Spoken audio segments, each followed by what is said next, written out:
most people think China is the biggest foreign investor in the United States. It's not. It's Canada by far. So Canadian investors are in the United States in real estate to a fairly well.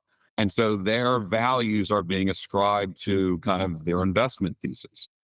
You have some state teachers, retirement systems in the US, so CalSTRS, OSTRS, which are big state retirement pension funds that are very much paying attention to this stuff. So where they invest, they tend to, push their weight around a little bit. Mm-hmm. Now, that you've also seen go the other way.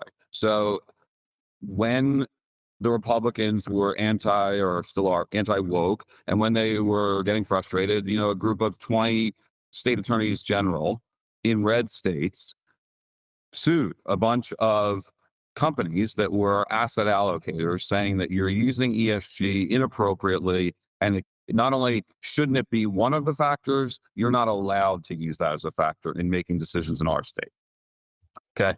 So initially folks were like, man, that's kind of nonsense.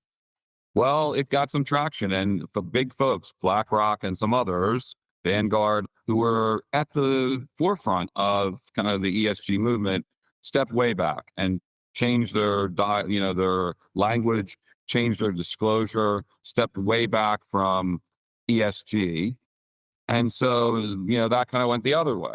You also saw, as part of the administration's executive orders, a raft of orders focusing on DE&I, diversity, equity, and inclusion.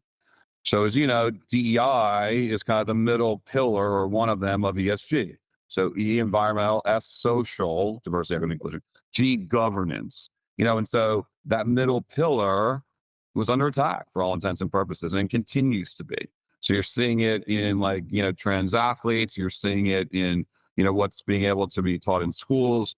You're seeing it in the military. Don't ask, don't tell evolved. It was okay. Now it's totally not okay.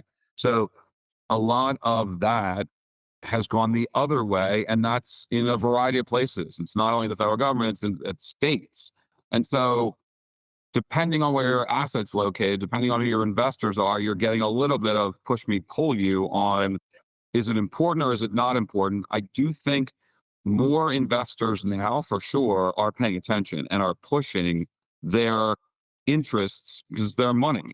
And so that's nothing new, but I think that the sustainability type attributes are becoming a bit louder because they feel like they're being put upon a bit.